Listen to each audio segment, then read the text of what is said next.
Assalamualaikum warahmatullahi wabarakatuh. Sahabat beriman, Sauban, salah seorang sahabat Nabi Muhammad SAW yang gemar sholat berjamaah di masjid dan tidak pernah meninggalkan ibadahnya di masjid. Ia memiliki kesolehan yang sangat luar biasa, hingga ketika sholat selalu berpikir bagaimana caranya supaya bisa khusyuk di dalam sholatnya. Ia selalu berada di pojokan masjid karena hanya dengan itulah cara agar tidak mengganggu orang tapi bisa khusyuk dalam ibadah. Suatu ketika sahabat ini tidak terlihat di dalam masjid ketika sholat subuh. Nabi Muhammad SAW mencarinya karena sahabat ini selalu ibadah di masjid. Oleh karena itu Nabi bertanya kepada semua jemaah, di mana Sauban?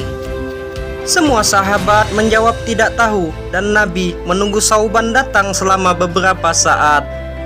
Nabi tidak mau sahabat ini ketinggalan salah satu ibadah yang setiap hari dia laksanakan. Namun karena takut waktu subuh habis, Nabi Muhammad SAW akhirnya melaksanakan sholat tersebut tanpa Sauban.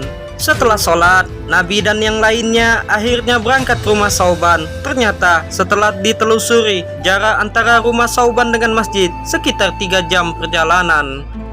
Begitu sampai di rumahnya, Nabi Muhammad SAW bertanya kepada istrinya, di mana Sauban berada. Istrinya berkata bahwa Sauban telah meninggal ya Rasulullah. Inilah yang menjadi alasan mengapa Sauban tidak datang sholat jamaah ke masjid untuk pertama kalinya. Nabi Muhammad lantas bertanya kepada istri Sauban, apakah ada hal istimewa yang terjadi sebelum ia meninggal? Sang istri pun menjawab, tidak ada yang istimewa selain 3 ucapan yang dikatakannya sebelum meninggal. Sebelum meninggal, dalam sakaratul mautnya, Sauban mengatakan 3 hal. Kenapa tidak jauh lagi? Kenapa bukan yang baru? Dan kenapa tidak semuanya saja? Rasul pun tersenyum dan kemudian turun berita dari langit. Sebelum seseorang meninggal dunia, dalam sakaratul mautnya akan ditampakkan seluruh amalnya. Rasul lantas mengartikan 3 dari pertanyaan Sauban tersebut. Kenapa tidak jauh lagi? Maksudnya adalah kenapa tidak jauh lagi masjidnya? Karena setiap langkah Sauban menuju masjid, maka amal-amal telah dikumpulkannya. Sehingga Sauban pun menyesal kenapa masjidnya tidak jauh lagi, sehingga dia menabung amal yang lebih banyak. Kenapa bukan yang baru?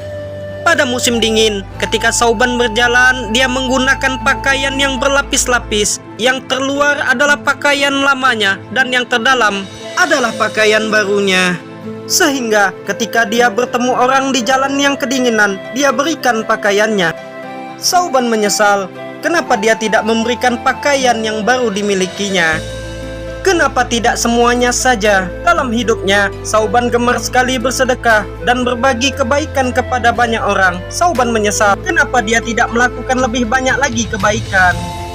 Inilah yang membuat Sauban menyesal ketika meninggal. Dia berharap dapat melakukan ibadah yang lebih baik lagi. Inilah kisah Sauban, orang soleh yang meski dengan kesolehannya tetap menyesal tidak melakukan yang lebih baik lagi. Wallahu a'lam bishawab. Assalamualaikum warahmatullahi wabarakatuh.